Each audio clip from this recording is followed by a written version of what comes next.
दोस्तों, ऐसी सबमरीनें जो पानी से बाहर तो आई लेकिन बिना इंसान के। इसके अंदर से सैनिक कहाँ गए वो किसी को नहीं पता।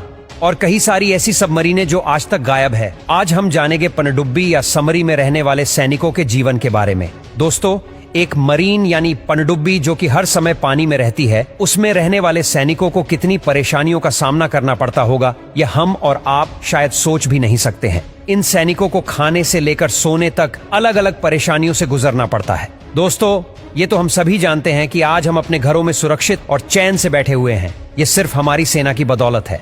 हमारे देश के जवान जमीन आसमान से ही नहीं बल्कि पानी के अंदर से भी हमारी सुरक्षा करते हैं। समुद्र के गहरे पानी में हजारों फीट नीचे पनडुब्बियों में से नौसेना के जवान हर पल अपने देश के नागरिकों की सुरक्षा में तैनात होते हैं।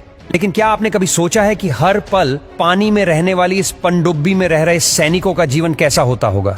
दोस्तों, नौसेना में सैनिकों को 2 लेवल्स पर जिम्मेदारी सौंपी जाती है। पहली पानी के नीचे और दूसरी पानी के ऊपर। और समुद्र के गहरे पानी में हजारों फीट नीचे सैनिकों को पनडुब्बियां में तैनात किया जाता है। इस सेवा के लिए सैनिकों का चयन अलग अलग डिवीजन से उनकी ट्रेनिंग और मेडिकल मानकों के आधार पर किया जाता है। लेकिन दोस्तों, पानी के अंदर पनडुब्बियों में रह रहे सैनिकों का जीवन उतना आसान नहीं होता जितना कि ऊपर से नजर आता है। दोस्तों, एक सबमरीन को समुद्र के अंदर गहराई में दुश्मन देशों की एक्टिविटीज पर नजर रखने के लिए तैनात किया जाता है। सबमरीन का काम होता है कि वो अंतर्राष्ट्रीय सीमा पार करके उस देश की सीमा में आती किसी भी तरह के जहाज या सबमरीन के बारे में हेडक्वार्टर तक जानकारी पहुंचा दे। उसके साथ ही सबमरीन का काम यह भी होता है कि वो दुश्मन देशों के जहाज या सबमरीन्स को खत्म कर दे। सबमरीन का आविष्कार कॉर्नेलियस डेरिबेल ने 1620 में किया था। पहली सबमरीन को होलैंड में बनाया गया था। ये पानी में लगभग 300 से 400 मीटर तक अंदर जा सकती थी। दोस्तों, 9 सैनिकों के परिवार वाले बोलते हैं कि इनकी जिंदगी बड़ी मुश्किलों भरी होती है। इन्हें एक पल भी चैन की सांस नसीब नहीं होती। परिवार वाले बताते हैं कि जब नौसैनिक किसी मिशन पर जाते हैं तो परिवार वालों को कुछ भी नहीं बताते। यह मिशन 20 या 30 दिन के लिए होता है और कभी कभी तो लगातार 45 दिन तक बिना रुके वह काम करते हैं।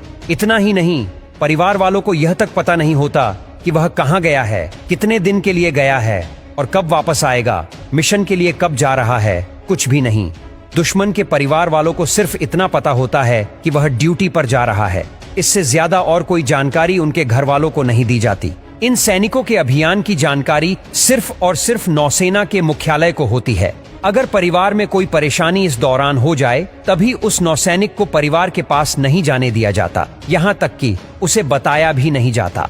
दोस्तों, नौसैनिक अपने परिवार से दूर पानी के अंदर रहते हैं और जब वह पनडुब्बी के अंदर होते हैं तो नहाना तो दूर, उन्हें दाढ़ी बनाने का भी मौका नहीं मिलता।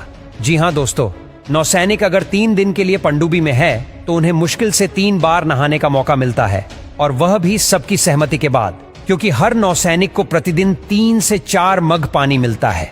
ब्लेड जैसी चीज का इस्तेमाल करना पनडुब्बी के अंदर सख्त मना है। इसलिए जितने भी दिन वो पानी के अंदर है उन्हें बिना दाढ़ी बनाए ही रहना पड़ता है। पनडुब्बी में रह रहे नौसैनिकों को खाने के लिए बिना तड़के की दाल, रोटी, चावल और बेहद कम मसालों वाली सादी सब्जियां दी जाती है। आपको जानकर बेहद हैरानी होगी, लेकिन पनडुब्बी में खाने का सामान लिमिटेड होता है और अगर कभी सैनिकों के लिए ताज़ा खाना ना हो तो उन्हें पहले से टिन में पैक भोजन खाना पड़ता है, जिसे कभी भी इस्तेमाल किया जा सकता है। इसके साथ ही अगर खाना बनाने की बात की जाए तो पनडुब्बियों में खाना बनाते समय इस बात का खास ख्याल रखा जाता है कि ज्यादा धुआं न उठे, और यही कारण है दाल में छौंका नहीं लगाया जाता, क्योंकि अगर छौंका लगा तो धुआं उठेगा और लपटे भी। इसलिए खास तौर से सादा खाना बनाया जाता है। और क्या आप जानते हैं कि पनडुब्बी जब भी समुद्र के अंदर जाती है तो उसके साथ डॉक्टर और प्राथमिक चिकित्सा का सामान होता है, क्योंकि अगर किसी को उल्टी या चक्कर जैसी परेशानी होती है तो तुरंत उसका इलाज किया जा सके।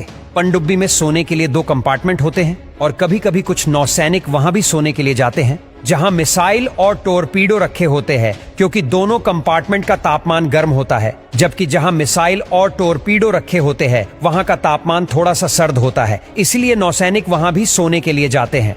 दोस्तों, सूरज की रोशनी और एक अच्छी नींद की आपके जीवन में क्या कीमत है? शायद ज्यादा कुछ नहीं, क्योंकि ये दोनों ही चीजें आपको आसानी से मिल जाती हैं। पर ऐसा मुमकिन नहीं है, क्योंकि पनडुब्बी समुद्र में हजारों फीट नीचे होती है, इसलिए पनडुब्बी के अंदर सूरज की रोशनी नहीं आती।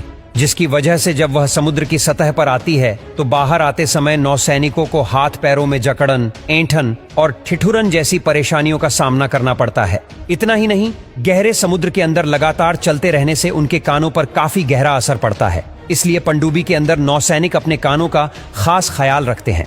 दोस्तों, क्या आप जानते हैं कि खाने और रहने के अलावा में कभी सैनिकों के लिए ऑक्सीजन की समस्या हुआ करती थी और ऑक्सीजन की कमी के चलते कई सैनिकों की तो मौत तक हो जाया करती थी। इस समस्या से निपटने के लिए अलग अलग सबमरीन निर्माता कंपनियों ने परमाणु ऊर्जा से चलने वाली बनाना शुरू कर दिया। इन सबमरीन की यह खासियत थी कि ऑक्सीजन का निर्माण पानी की सहायता से कर सकती थी। ऑक्सीजन वाली समस्या सुलझाने के बाद में काम करने वाले नौसैनिकों के लिए कई सारी समस्याएं बाकी थीं, जैसे खाना, रहना और जान का खतरा। जी हाँ दोस्तों, जान का खतरा। दोस्तों, सबमरीन मर जाने वाली सैनिकों की जान पर हमेशा खतरा मंडराता रहता है।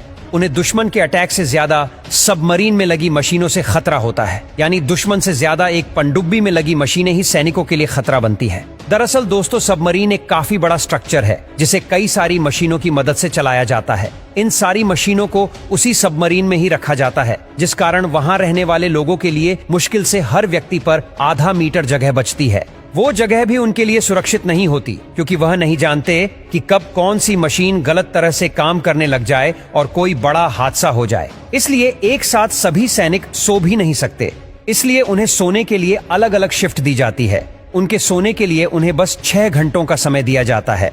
परिवार वालों को जाने ही दीजिए। यहाँ तो खुद जमीन में गए सैनिकों को चल रहे मिशन और मिशन के खत्म होने के समय की कोई जानकारी नहीं होती। वही एक बार सबमरीन में सवार होने के बाद उनके जिंदा लौट कर आने की संभावना भी कई गुना तक घट जाती है।